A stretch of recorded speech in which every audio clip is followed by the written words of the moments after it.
mouse so bad. Hello, my lovelies, and welcome to the Heartland Hot Dish Podcast.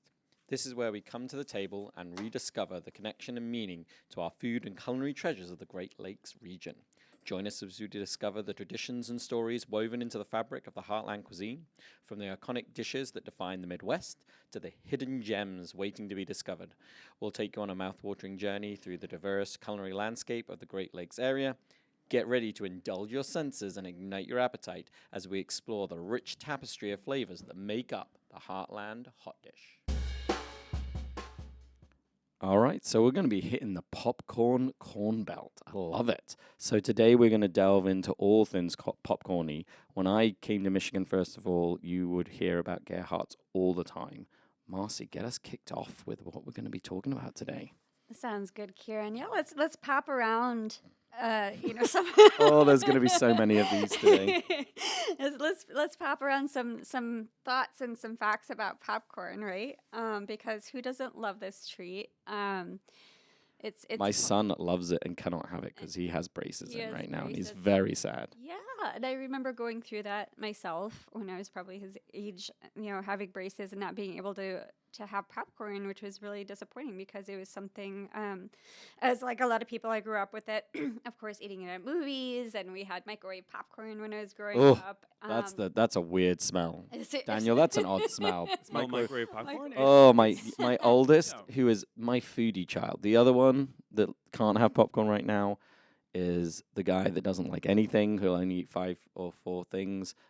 Henry, he's my solid eater, and he loves microwave popcorn. And that smell, It's both the smell of Blockbuster video and office lunchrooms, right? Scourge of office, that and tuna salad.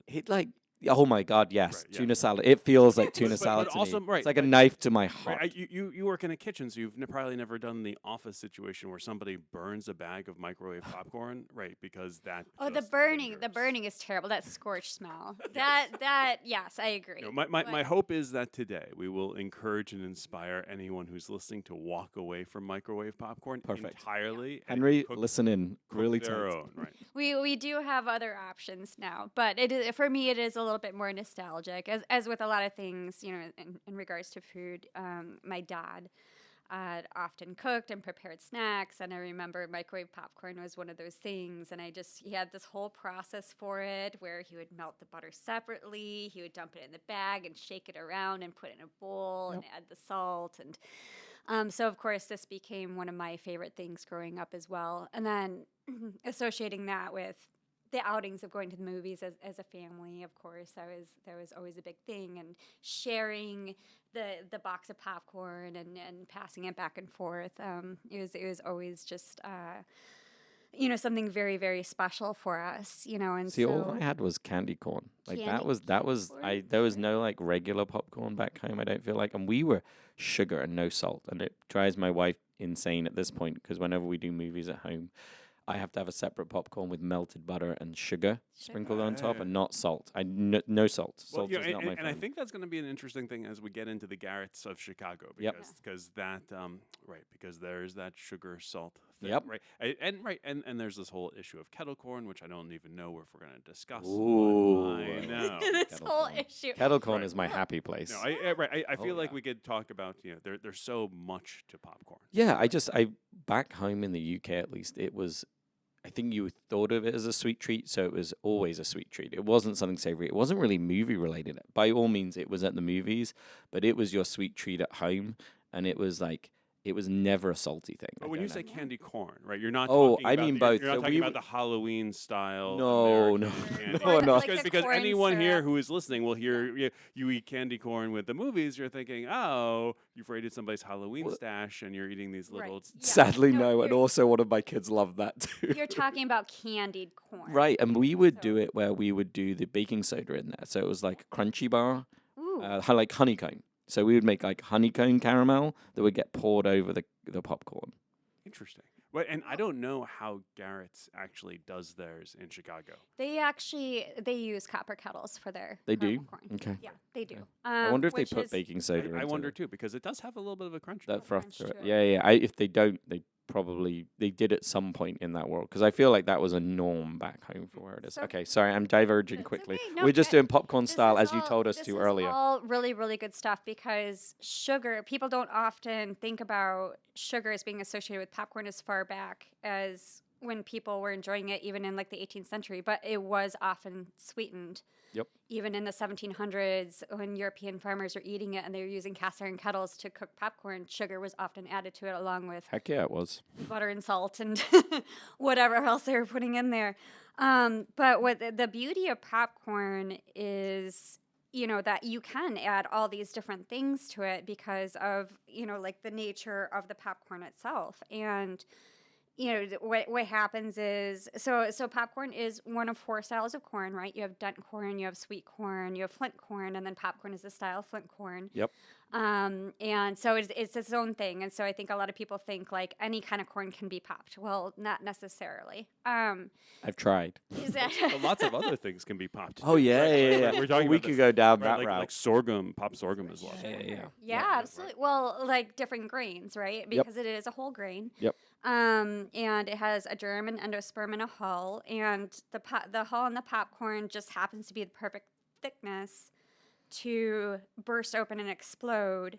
And there's a little drop of water. There's starch inside the popcorn, right? And then there's a little drop of water. And when it's heated, this water steams and expands. Yep.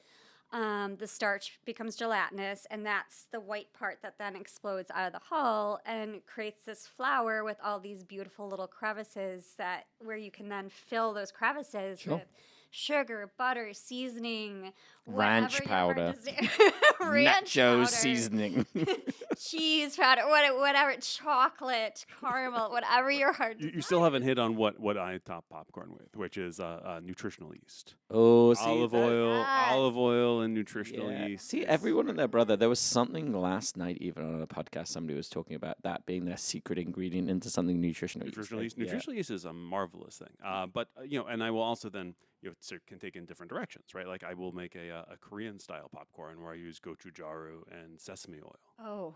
Who are you sometimes? Sometimes you lose me so quickly into a world of popcorn delves. Does that not sound good to you? It sounds delicious. How did you get that? How did I get there? That's a good question. You know how I got there? I got there because I went to Miss Kim's and I had the Korean fried chicken and I like it with the spice rub. Yep. And I and there's never enough spice rub for me. So I asked them one time if I could have some extra spice rub on the side. Yep. And they did. And there was so much that I couldn't bear to waste it. So I asked if I could bring it home. So I brought it home, and then I had this delicious, powdery, savory, sweet topping. And I was like, I bet this would go good on popcorn. And then from there, I just riffed. Guys are amazing. Did you ever do amazing? Do you remember the Roadhouse used to sell amazing popcorn? The kernels in the plastic containers. Yes, I so do that was the remember that. guys from the University of Michigan that did the research. Like they researched popcorn and then they crossbred the perfect popcorn kernels. Do you remember that? That was amazing. That was the amazing part when we sold at retail. Yeah, it was like Hollies or the Dr. Hollies or something like that. I'm going to bastardize the name or something, but I remember that being a big thing. University of Michigan. I just think the science of steam, because it's steam inside that guy that then expands. I said a few times, but like sausages are like the science that make me very excited. You take these desperate ingredients, they turn out to something else. You take flour and water and bread, and popcorn turns from this thing that's like not edible. Well, albeit my son also likes to eat just the kernels, which is very weird. But he, like, when it explodes, it's a completely new thing on the other side. It's like the butterflies of being able to be in that world. Right, and I think you raise a good point too, right? That not all popcorn kernels are created equal. Right, and different ones will pop differently, and there are different colors that you can get, and also different varietals, right? So there's White Cat corn out of Akron, Ohio, that they sell over at Zingerman's Mail Order, and that pops up into these biggest, fluffiest. Do you prefer the bigger than the smaller? Well, so that's a really good question because I was kind of curious to see how this really compares with other kinds of popcorn. So I got some white popcorn kernels from the local co-op, in the bulk bin, and I popped them. And and they're different. I can't say which one is better, right? And I can enjoy them both for the different things they bring to the party, right? The big ones are big and fluffy, right? They're really such a pleasure to eat. They really bring good flavor. But the smaller ones have so many more nooks and crannies that can hold on to all of that oil, salt, and nutritional crunchy. yeast.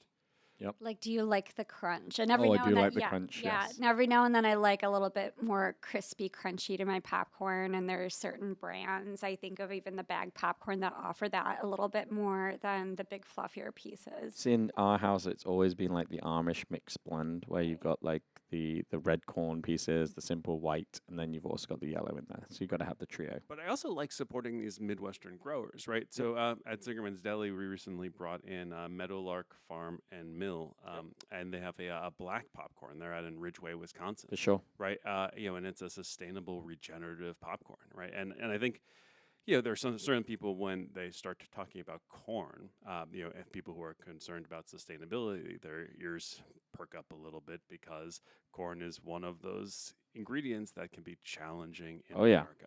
Right? Sure. Right. Yeah. So It's a rough crop on the ground too. The way it grows, it's not putting a lot of nutrients. It's just pulling it right out of the ground in its way. right, Yep. and there's all this. I don't know if I can't remember the name of the documentary, but it was the one that suggested that all humans are now more corn than anything. Oh yeah, I remember that. I also can't think of the name of it, but it's Right. very true facts. So I Well, I believe that. They were suggesting it's about corn syrup, but with popcorn being so delicious, I don't think I mind. Yeah. No, I think corn has been such a. We've talked about it, like the expansion of that coming from the US, going back to the UK, and then back to Europe, and then backing over here. I just think the expansion of corn itself is crazy of Yeah. where it's gone. Right. I know we're in the realm of popcorn, but like that expansion of corn as a product and how it was used was just insane. Well, for me, it's just driving through the countryside anywhere in this country and just Right. seeing how much corn is being grown, and it's just wondering, and I don't know how many people actually sort of stop and think. It's like, oh my god. This Yeah, is no, a it's tremendous at a amount of corn. disturbing place. When you drive through It's- France, you see wheat fields for days. You It's- just don't see corn back home the way it is over Yeah, here. it's one of those things where it's a crop with very specific needs, and For so sure. if you think about it, the Corn Belt came about, in the Midwest and Great Lakes region specifically because of long hot summers, a consistent rainfall, Yep. flat. We definitely got flat fields. down Yeah, here. the ability to irrigate, and then of course the development of, equipment, at the time in around the 1860s. Well, it was one of the first ones that was an easy piece of like a vegetable that was easy to harvest with a machine. Because like Right. tomatoes are incredibly difficult. Like the tomato harvester was a very complicated. I'm sorry.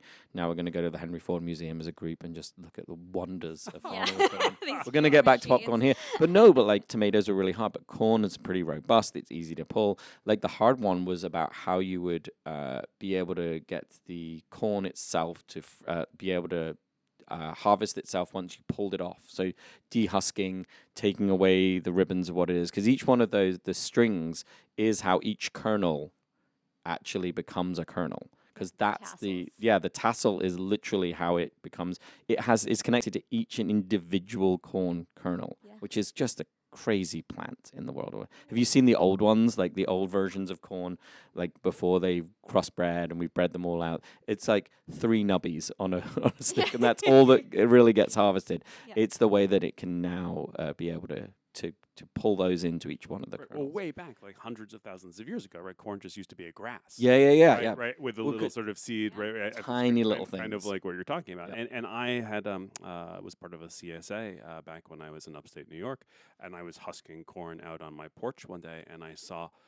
Because it was a CSA and it was biodynamic, I opened it up and there was all this black goo in there. And I know, and my first reaction was not that. My first reaction was ew, and then I was like, wait a second, I know about this. Could this actually be that corn smut and and the hula toche and I sent some pictures to some people on the internet and they're like, oh yeah, that's it. Congratulations. It's the mushroom land. See, I always I got told how to make it infect itself. So you basically damage the top of the plant and then it'll do it. And birds used to do it. There's other ways that it happens, but I thought the Wheeler Coche, and when you put that in pasta, sorry, we're going to come back to popcorn because I have drifted us very far away. We're popcorn styled into the corn belt pretty deep and bad.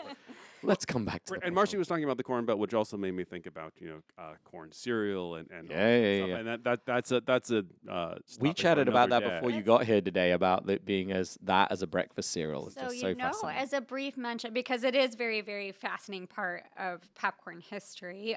Popcorn it does date way back to the Native Americans, right? The Aztecs often scattered it to their gods, and Spanish explorers took note of this parched, floury grain, that they were using in many of their rituals and ceremonies. And because it was such a high, it was the aristocratic vegetable that was being grown, that was the thing they wanted to bring back. It was the best of the best. Same with the chocolate. And so some of these ears of corn, that actually, they discovered them with partially popped kernels on these ears of corn, date back over 6,000 years. So it goes way back to ancient times. But even in the Midwest, French explorers found, the Iroquois grinding popcorn and making sort of like a cream of wheat out of it, and they would add sugar to it, and they would add milk. What's that? Yeah, they would. Yeah, they would, and so they would eat it for breakfast as kind of a hot cereal. Yeah, like a porridge kind of cereal. As like a porridge, and so this did take off, and so even the Kellogg's ate it as a cereal before they actually accidentally discovered their flakes, right? Yeah. Have you ever tried to make cornflakes? They're so hard. I've made them with the kids. We did it for something at the farm one time, and I was like, fine, we'll make our own cornflakes. How difficult can this be? Oh, it's really difficult. How does one accidentally stumble? I know. You gotta really mess up a lot of different things to find the cornflake. I want to talk about that for another show. Okay, great, perfect. We should really delve into the world of cereals. Oh, absolutely. Right, absolutely. No question.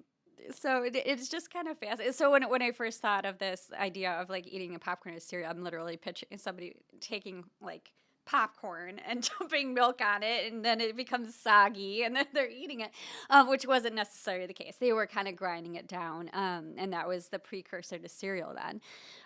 So it was often eaten as breakfast because it was nutritious. Yep. And again, you're adding flavorings to it, so you're just taking it to a whole new level. Kettle corn, we touched on that briefly earlier. Yay, kettle corn. Yay, kettle corn, something that European farmers were doing with cast iron kettles. And then the kettle was sort of, again, just continued on as this method of how you popped your corn. Eventually, stainless steel and copper kettles took over, but it was very much a common method. Yep. And once we got into the late 19th century, this is often how they're made until people started discovering this dry method of putting it in wire baskets over open flame and popping it that way instead. I just think like kettle corn has kept the magic of like, oh, you can't have that at home. You can't make that at home, so you have to buy that from the fair. You have to buy this from the... No, really? Well, you have it at home. No. It I understand, but right. The magic for me is it's like Right. that unwillingness to do it at home in the mess and all of the things. Have you seen like... I was thinking about the bag stuff that you can buy. Oh, for now. sure. Right. So, but the process of making that at home is right. arduous. Adding your own corn syrup. It becomes a sticky, gooey mess. It's good when you're in a commercial kitchen, not so good at home when you got to clean that mess up. And the smell of it at the fair, right? And the spectacle of the ore in the kettle, is amazing, right? Yep. Right. And fairs and carnivals were very much, that was the way. Yeah, I mean, in Europe, that was the big thing. The circuses were where popcorn was a big part of our past, as far as the Europeans, is where popcorn went into our world, for sure. Yeah, there was very, very, very much the culture of how people enjoyed their popcorn until essentially people came along with other ways to pop it. And I like that you had in there that they were using molasses as one of those pieces, and like I've never popped popcorn into molasses, and I like leaving today. Maybe even this evening, because I have plenty of good molasses at home. Because I'm a golden syrup kid, right? Like I like Tate and Lyle's golden syrup. You're gonna make flapjacks, and we're not talking about pancakes. We're talking about oatcake kind of pieces. But like, God, I love good molasses and sorghum syrups, and being able to pop them into all that myriad of sugars. Again, staying in my sweet world. Well, we're close to the warehouse, so you should pop over. Have you had the White Cat? I should popcorn? pop over. You should. have you had the White Cat? Have I you have played with totally not had the it? White No, Cat at all. it's 2 blocks away. So Okay, you should we're grab gonna some go on the make way that home. happen. I would love to try it with sorghum. I think Mhm. that would be amazing. But it is essentially that was caramel corn. Yep. So popcorn balls date back even to the 1860s, and molasses was used to bind these popcorn balls. Yep. Where they were like a snack at home. I'm hungry they were now. used as- How is there no popcorn in this room? I should We've have got brought tea my and coffee skinny and pop. like soda water. That's all we've got. And then we can create that what do you call that ASMR experience? Yep. Crunching on the popcorn into the microphone. I'm gonna get the soundbite and use that later on. I think we should. I think we should popcorn it in. There you go. So the issue with how a lot of vendors at these carnivals were creating this popcorn, whether it's in the kettles or this dry method, was that you weren't getting a homogeneous product, right? Some of the pieces would burn. You weren't quite coating them with your seasoning evenly. So then enter Charles Creeders. That's such a lovely name. Such a lovely name. I just want to say it all day. He was a candy man, right? And had tried to invent a peanut roaster. Yep. And using a steam engine, and it failed. It did not work out for him, and he became very frustrated and moved on to a popper instead. And this thing took off. He brought it to the Chicago World's Fair in 1893, and he was basically showing people how you could pop popcorn in the butter itself, in the seasoning itself, and have it all evenly coated. And he was passing out bags of these things, and people, of course, were just like, And really, it's still quite magical to go that way. The most people pop their popcorn in a little bit of olive oil over a shaking pan. Like, I don't know if that's how you, or you get that silly air popper. Oh dear, no, right? I mean, when I was a kid, that was what you would do. We got one of those. I own one. It was a magic innovation, right? Yeah, It was yeah. one of those things that kids could do and on their own. But I've taught my kids how to do this. Sort of the old-fashioned way. We take the cold pan, we put in 3 kernels, a little bit of oil on the bottom. Yep. Heat it up till those 3 heat. Dump in our kernels, shake them around for 30 seconds off of the heat just to sort of warm Are you listening, Joni? You should be listening. My wife does not cook popcorn correctly. Right. Put the lid on slightly askew so that any of the steam can escape. Yep. Right. And I wait. What I do is I wait to shake it until I hear the slowdown of the popcorn, because I want the stuff to actually be working.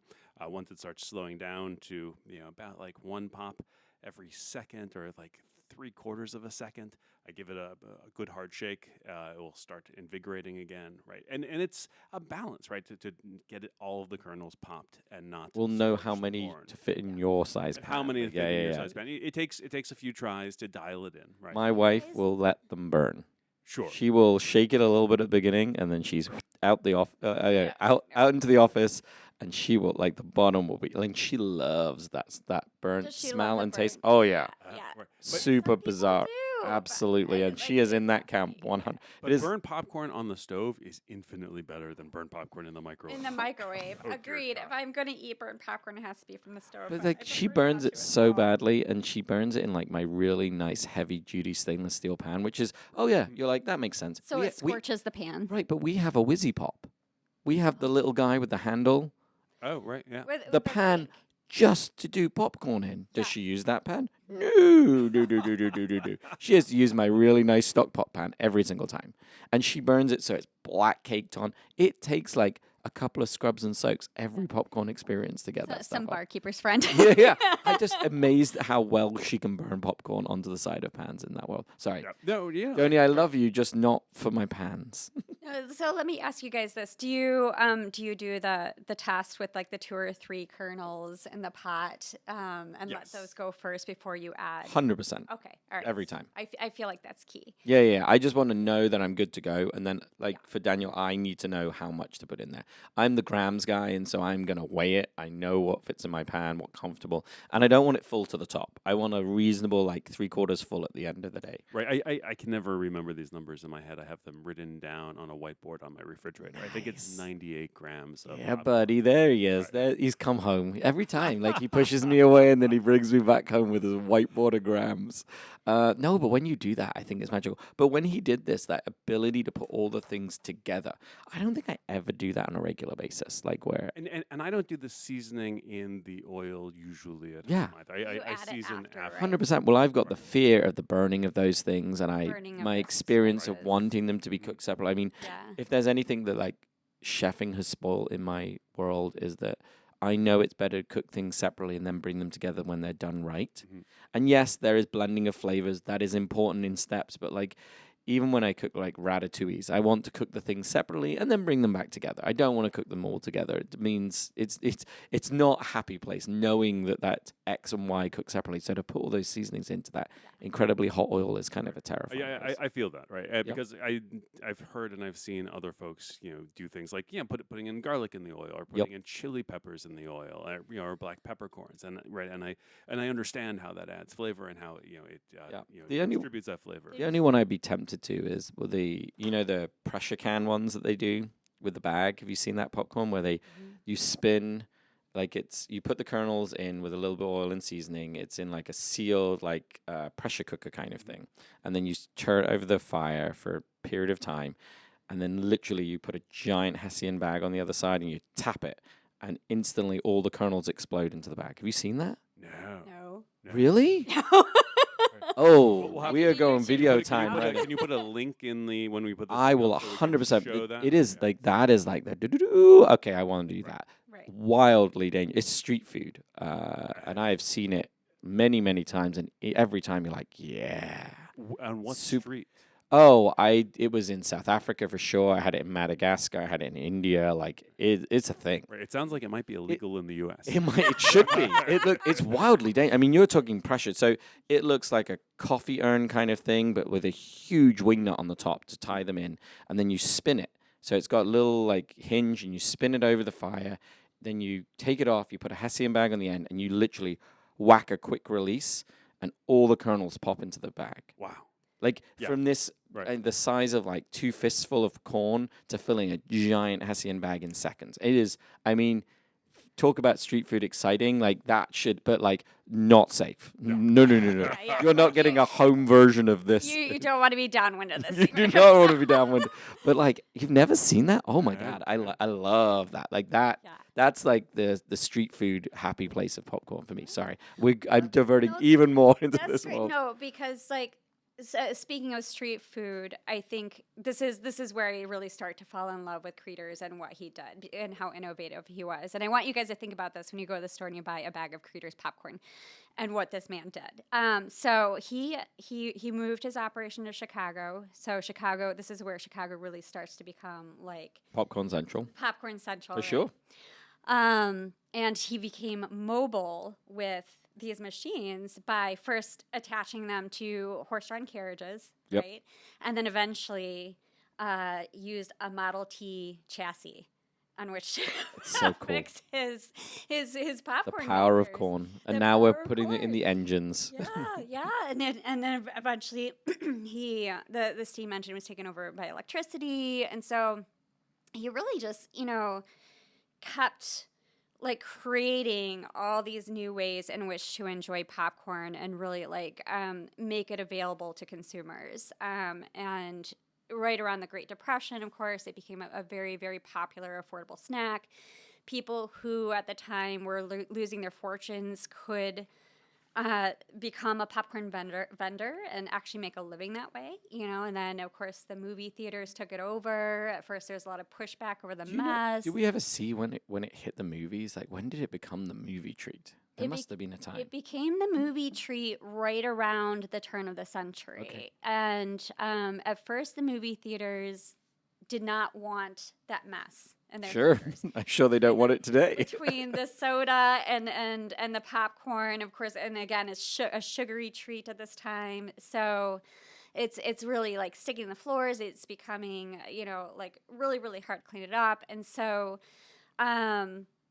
they didn't want it in the theaters. And then what happened was, because it was so popular around this time for vendors in the streets to sell this, and people insisted on still buying this snack and bringing it into the theaters, movie theaters would go out of business unless they didn't have it. If they weren't partnering up with vendors and offering it in their lobbies. I mean, it is where they make their money now. It is where they make their money now. It's all concession. It has Sure. nothing to do with the actual tickets. But anyway. It's hard to believe given the price of the tickets. Sure. And well, what's weird is my wife, we go to the Imagine one that's Anne and Celine. She absolutely adores it. But we will stop to just get popcorn sometimes. Oh, see, I feel She like needs my the popcorn butter, that flavor. It's the flavor of that Yeah, butter. yeah. Even though I know It's that not for me, but my wife will I know that absolutely you stop. can buy microwave bags of popcorn that offer the movie theater butter No, they do not. experience, but they do not. I was going to say, this is where Kieron was losing me. Yeah. Right? Because I feel like my big parenting win is that when I go to the movies with my kids, they don't want the movie theater popcorn because my popcorn is better. You're No. right. And See, I don't eat the is. popcorn at all. Both my kids will have it with my wife, and Owen, who's not meant to because of his braces, which we just had repaired yesterday, which might have been a popcorn mistake. Don't be listening at SBK. SBK, we came in because he broke it himself. But they will both have this. That is their popcorn entry, right? That is their fun memory when they get older is going to be that. And that's Joni's. She can't get away from it. Right. That smell of like acrid butter and it's kind of like a weird butter. I mean, I'd be fascinated to know what's in it.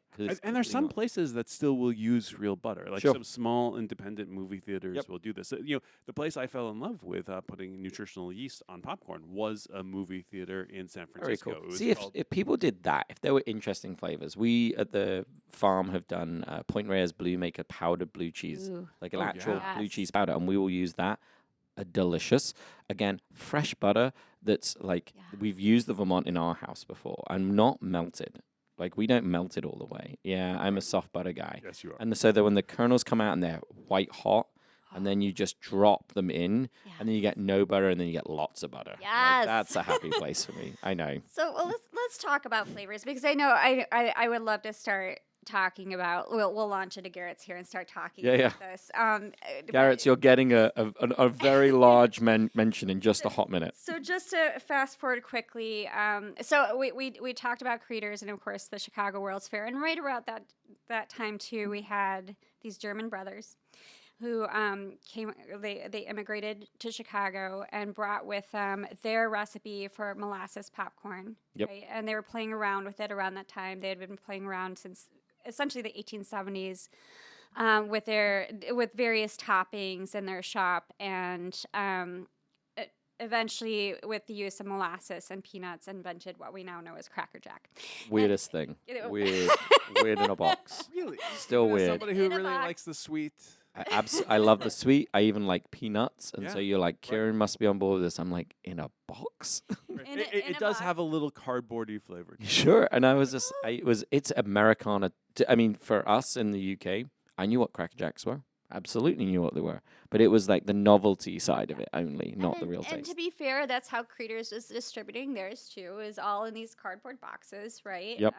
That was the technology at the That time. was the technology at the time. We wouldn't see tins until Garrett's. You do love a good tin. I mean, I'm a biscuit boy, so like any tin is a good tin. Any tin is a good tin. So Garrett's. So we have molasses. We have caramel. That's been around, right? We have the Cracker Jack, and then in 1949, a woman by the name of Gladys Garrett comes to Chicago from Milwaukee, bringing her home recipes for these flavored popcorns, and caramel was one of them. Yep. She also had cheese. Yuck. She had buttery. She had plain. She was selling them for 5 cents a bag. Not anymore, she isn't. Not anymore, she isn't. But she set up at this store on Madison Avenue in Chicago, and it just took off. She was also selling fudge. Yep. We love fudge. We do right? love fudge. We've just talked about fudge in our world of what it was. And other gourmet treats, but the popcorn was what really, really, really took off. And it really did. I mean, it is, even I coming here within weeks of being in the Midwest for the first time, Gerhardt's is like, oh, you've got to go try that. It's huge. And as someone who lived in Chicago, I lived in Chicago for 15 years, and it was very much a part of my experience and the culture there to walk around downtown and any street corner you're on, you could smell it. Well, I think the thing for me was the tin. Like that you could have it in the tin. I think I first had it when we were going to either the planetarium or the aquarium when we were in Chicago. And I was like, oh, okay. And they used the tin for mail order purposes. They became so Big. renowned that people wanted this popcorn shipped to them. So funny. And the tin was, it was what the oil came in. So they repurposed the tin that the fat came in. They're like, this is already a I food feel like I container. didn't read these notes well enough. I'm No, like, I certainly didn't read them as well. oh my God, I'm on board. And then I'm like, But I had a similar experience to you. When I first went to Chicago, I was there with a Chicagoan, and they're like, you have to stand in line in this line. and it was or long. this." I was 20, 30 minutes. Yeah, no, and I was like, that's about right. Right, and you know, I'm like, it's and popcorn. It can't be that good. so it's popcorn, and right, and do we have a moment to just for me to share the story? Go for it. Yeah. Right. So, right, because I've got some feelings. Right. You have feelings? I know. Right. So is it about the mix? it's about the mix, right? And right. So Garrett's, when you go there, what you're told, right? They're famous for their popcorn, but really more than anything, I think they're famous for their mix, Their right? mix, And they call it the Chicago mix. Yeah, Also they known do. as the Garrett mix. or the Garrett mix, and there are other duplicate copycats of this throughout town, right? But the Garrett's mix is a mix. It's a 50-50 mix of their cheese popcorn and their caramel. Cheese popcorn is just wrong. It's just wrong. Oh, but I the like sweet- blue wait, cheese but the- popcorn, oh, but but sure. the sweet and savory is a Yeah. great combination Mhm. together, right? Yeah, sure. I thought we were already on. No, board. we've No, split apart again.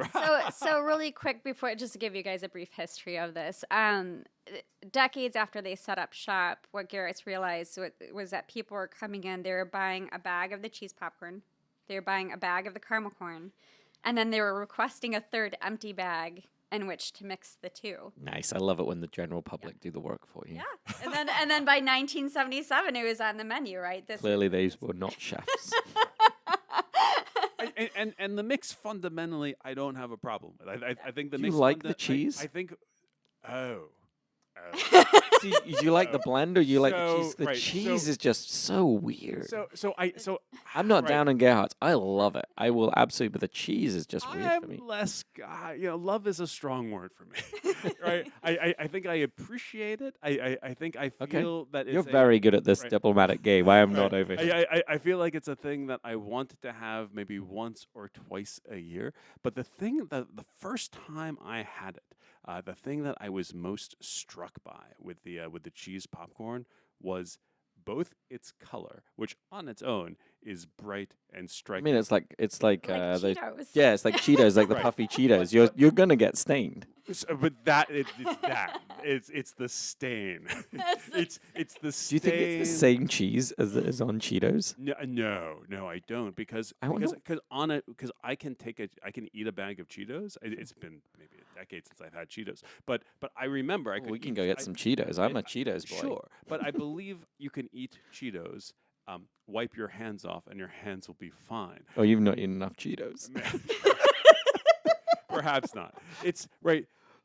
There's no amount of napkins that Sure. Garrett's can give you to take care of the mess that your hands are going to be. So in. wear your favorite shirt is the answer. Right. So I wear gloves? I don't really know Here's what my the answer. question. I've seen people eat barbecue with gloves, and I've looked at them with horrible disdain. No, Right, I've chicken done wings that. with I've gloves? done that before. here's my question though: is that because you're getting the sugar coating of the caramel corn on your fingertips first? No, and then it's no. sticking to the caramel? That's a lovely fantasy to entertain, right? But it's not. It's the oil and the orange, right, that are combining together to just deeply, deeply stain anything that it. See, I would always we would get it.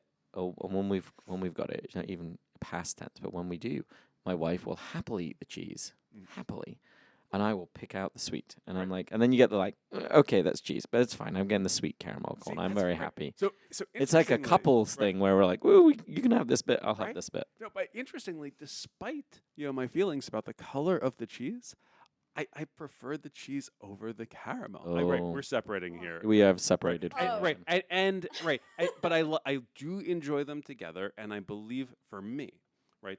What I have come to, as somebody who measures popcorn in grams, right? That my preferred ratio of cheese to caramel corn for Garrett's is 2 pieces of cheese with 1 piece of caramel. Oh, that's the wrong way to go. That's the wrong way to go. That is the wrong way to go.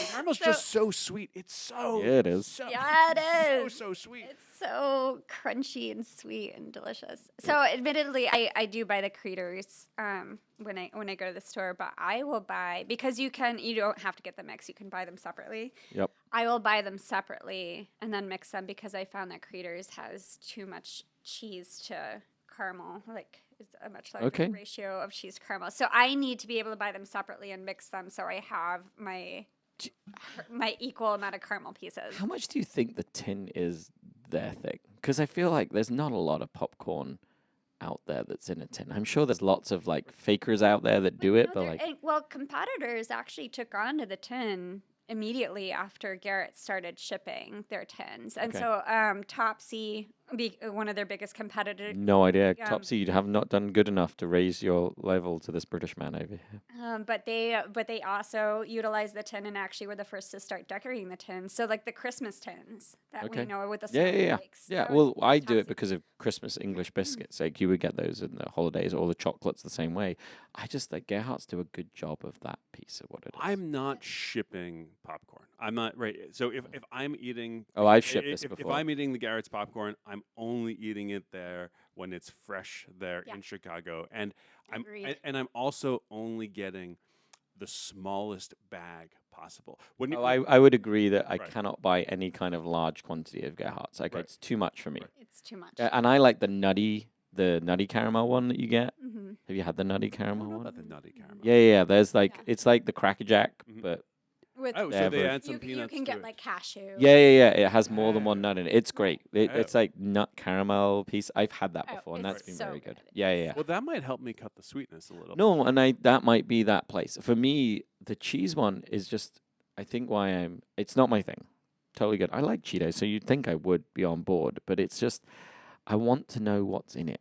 Like I want to know the cheese powder, because I understand like you're like, I don't want to ever know. Just answer to this question. I kind of intrigued. FD&C number red and yellow. Right, and I just want to know what the dehydrated flavoring that got in there for it, because when we've done the blue cheese one at the farm, it is Bailey Hazen blue cheese powder. It isn't science. I mean, there's science that's gone into getting you that powder, but it is what it is.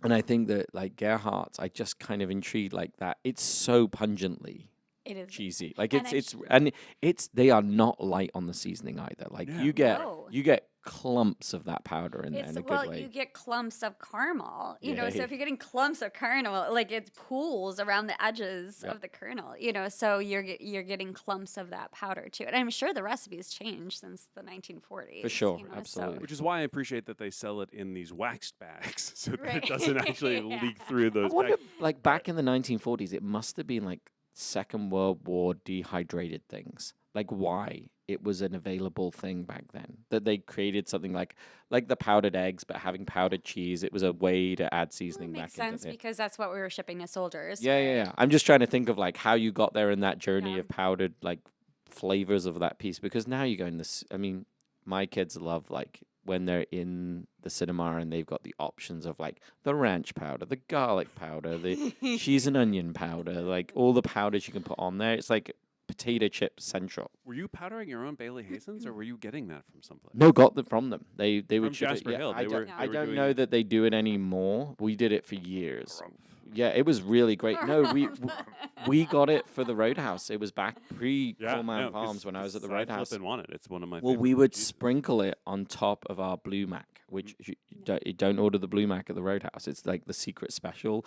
It was on the Roadhouse menu for like a year, and then there are guests today, all these years later, that still, can I get a Blue Mac? I'm like, it's not been a thing ever. Like it was barely a thing at the beginning, but we would use it as the seasoning on the top of the Blue Mac. Can I actually do that though? Can I ask for it? You can ask for the Blue Mac. I don't know that they've got. Will somebody do it? Will somebody? I don't know how many. Bob must be one of the few that are left that know what the Blue Mac is. He will. I'm sure Bob will remember, and then he can let you know if he can do it. Go to the Roadhouse and ask for a Blue Mac and see, and then ask for a Scarlet Pimpernel in the Roadshow. I have no idea what that is. It's an iced hibiscus tea. Oh, I see. Right. That doesn't speak to me as much as the other one. They know it as Scarlet Botanical. Yeah. I call it the Scarlet Pimpernel for fun in that world of what it is. Or we do have a red drink as well. But it's funny that you mentioned the Roadhouse because we have tossed around the idea of bringing popcorn to the bar at the Roadhouse and using a piece de cru spices. Yeah, we've done that before. We've done Ras Helen at the farm. Yeah. So we're a Cornman farm, so we're going to use corn. And we did it as a popcorn bar for years and years and years. It was probably one of our most popular cocktail appetizers. When COVID hit, it kind of went away because it was a communal thing and it was hard to then do individual. But I'm sure it's coming back. But yeah, the piece de cru spices are fantastic on it. And then really good olive oil. See, I can get into the set. We've done bacon, we've done powdered bacon, we've dehydrated bacon and ground that up onto it. All of those things are very happy. Right. Yeah. Oh yeah, no, and the Korean popcorn I talked about, I started doing that. Well, I started with the Miss Kim stuff, but then I moved on to the piece de cru gochujang. But I've also done a piece de cru cacio e pepe popcorn. Okay. Very cool. Yeah, right. Yeah. Speaking of bacon, you guys, bacon caramel popcorn. Yeah. Using bacon fat. Hell yeah. And then caramelize it. Oh, we've done the chocolate bacon gravy that we did from Camp Bacon back in the day. There was the chocolate bacon gravy used to be on the biscuits at the Roadhouse. I don't think you guys do that anymore. We do. You do? At brunch. Yeah. At brunch. Okay. I don't think I've seen it in a month of Sundays. I must not have paid attention to the menu. But the chocolate bacon gravy, you use the bacon fat as the base for it. But we've put that over popcorn as well out of the farm. That's like a yum. Happy place. Yeah, it's funny because gourmet popcorn with all these different styles of popcorn didn't really take off until the 21st century. And now you have just this whole lineup. And I'm talking about just outside of cheese and caramel popcorn, but as far as chocolate drizzled and cotton candy, and fruity pebbles or whatever you're doing. Well, now they've also gone the complete other way with skinny popcorn, right? Yes. The one that's bare bones. And it is odd that we talked about it off mic earlier, but it's the equivalent of buying water. Buying skinny popcorn is it's plain Jane popcorn. I can do that. Yeah. Right. The sweet salty one that they do, because my wife buys it all the time. It is a bag in our cupboard right now. But the sweet salt one is very nicely balanced. But there's nothing stopping me from doing that. And I think my wife buys the plain-ish stuff too, but then dresses it up a bit herself. Drizzles on a little bit of olive oil, puts a little bit more salt. I like the plain. I feel like it's just it's convenient. I've definitely had it. Still tastes buttery without the fake butter. Yep. Just the perfect amount of salt. I ate 3 bowls of it while I typed up my notes last night. But making your own popcorn at home is also convenient. It doesn't take that much time, and it is so much better. And you can control for all of the ingredients, including the corn. You can find your local Midwestern corn grower, right? Find that company either from Akron or Wisconsin or anywhere, right? And there's some good. Bush's in Chelsea. In Dexter. There's also even just the local supermarkets. They've got great kernels. Even just your mom and pop local stores have really great kernels available for us. I've got to go try the ones up. No, right. And if I didn't have a jar of White Cat and a jar of the the other stuff from the co-op in my cabinet right now, I would have gone out already and gotten some of the Meadowlark stuff that Trevor brought into the deli, because the story behind the farm and everything that they're doing is so incredible. So I need to eat through my popcorn first, which is these are hard problems to have. Right. Well, it's just interesting how again, it's about convenience. It's about how fast can we have it, right?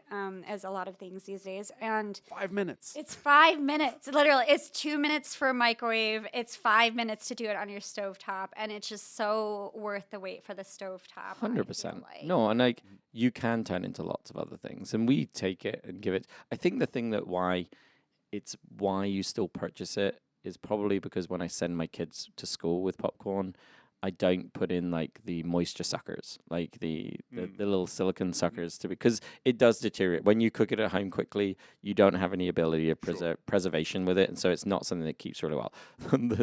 The popcorn that my wife gets from the theater always lasts 2 or 3 days, just out on the counter. Whereas the home cooked stuff, it is really it's that night, it's that day, and it's kind of gone. I mean, it doesn't usually last, but usually my wife likes to pop too much to then have it as a snack for the I next actually couple of wonder if days. it's the preservatives in the cooking oil. It is. Have you guys seen? Okay, that makes sense. Have you guys seen the oil? And it's Yes, I yeah, have. yeah, the orange solid. I've popped No. popcorn for the block party using the popcorn. Oh, there's a popper. thing? There is a thing. Like it's a machine that they use at the movie theaters, right? And you Okay. can rent one, for the day. Nope. Right. And it comes with all the goo. And that must be it. Yeah. So I worked at the movie theater as a teacher. Oh, really? Yeah. Which one?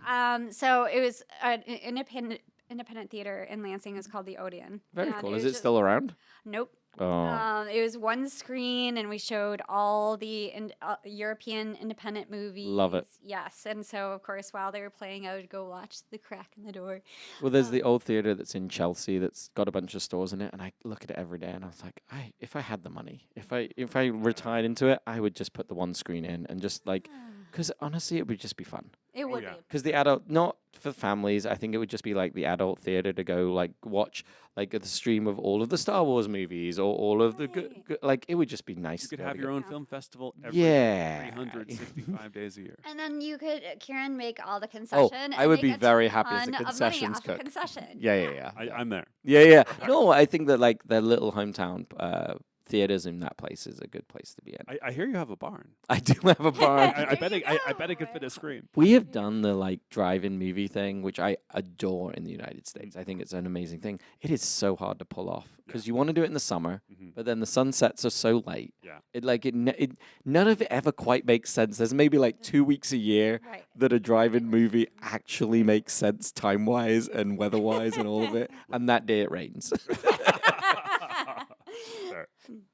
So the boom chicka pop, that to me is the one that we've definitely had in our house. Not even skinny pop, but the boom chicka pop. Yeah. That has got that extra crispy, very fine shell It's very caramel. I think they've done an exceptional good job in that. Have you had that?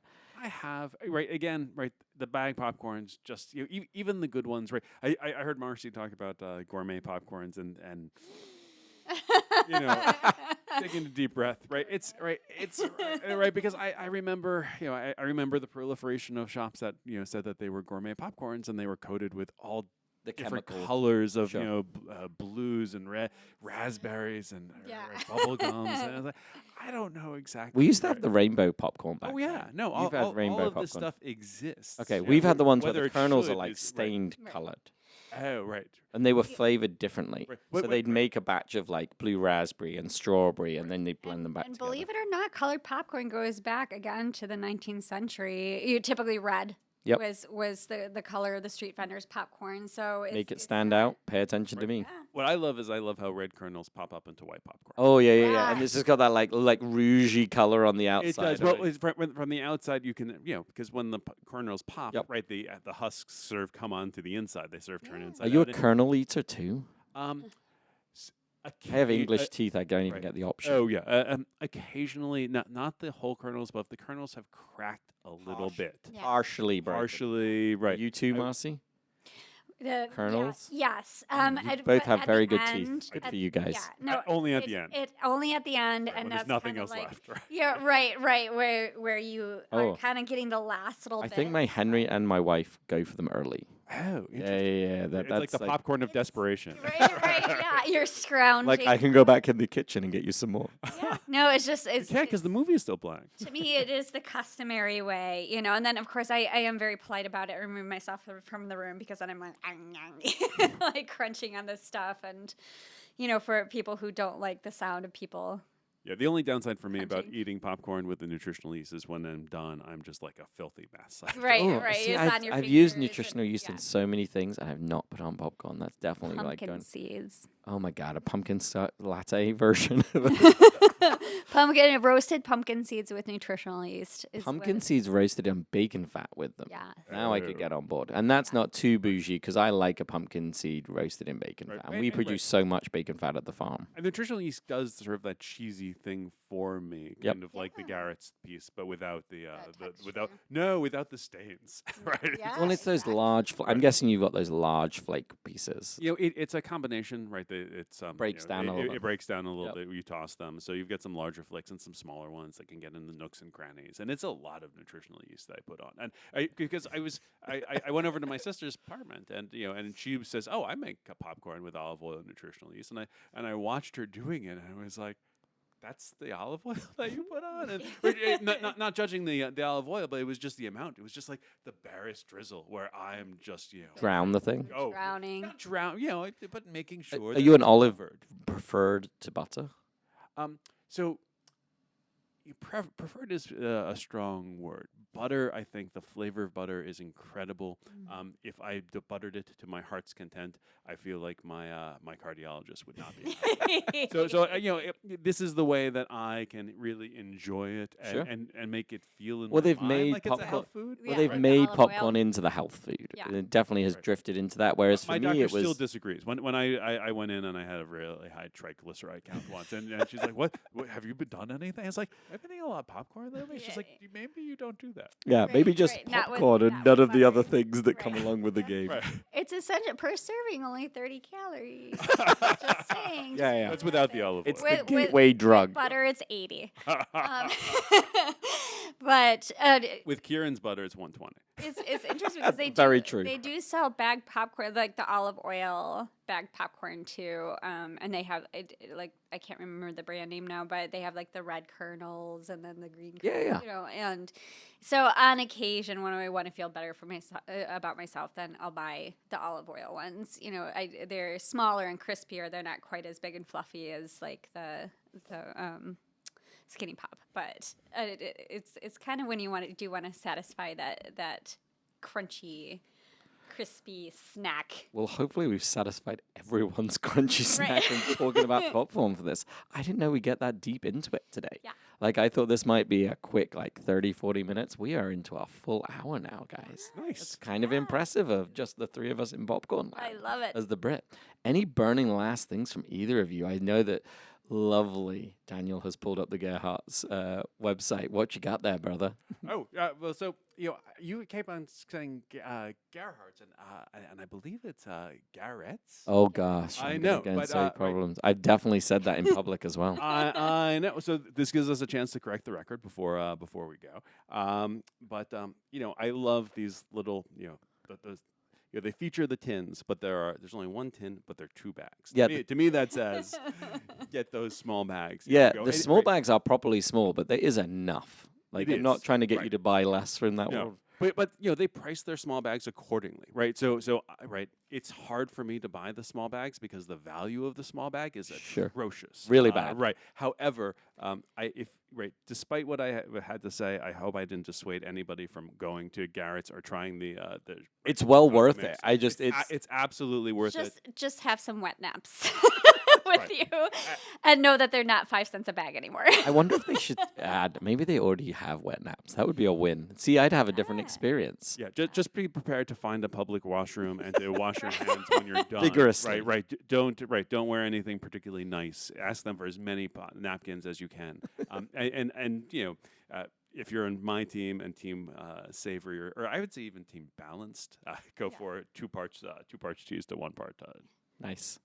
Marcy, you got any last burners? Caramel to cheese. 2 parts caramel to Yeah, I'm on board. Daniel will be muting you now, but we're going there. Make your own. I think that's probably the biggest one, is go home and experiment. I will say, I did say that it's very messy when you put all of the caramel and you do it from scratch. And to me, it is messy, but it's well worth doing it at home because the cost return on it is so good. And support your local growers. Yeah, and I think that there are so many good little small producers out there, farmers markets, they're always selling popcorn kernels in that world of where it is. Winnowing corn is one of my favorite things, where you blow off the excess. So as they've dried out the kernels and then you've let them dry and then you shake them over the fan and it blows away all the little bits. There's something magical about that, and then you get those perfect kernels that don't have any of the chaff in it. It's such a good win. All right, my lovelies, we'll speak to you soon. Have a lovely, lovely evening. Thank you so much, my lovelies, for tuning in and listening to today's episode of the Heartland Hot Dish Podcast. Hit that like button, subscribe, and leave us a review. Your feedback helps us grow and reach more listeners just like you. Until next time, keep savoring the flavors of the Heartland and sharing the love for this vibrant community. Take care and stay connected.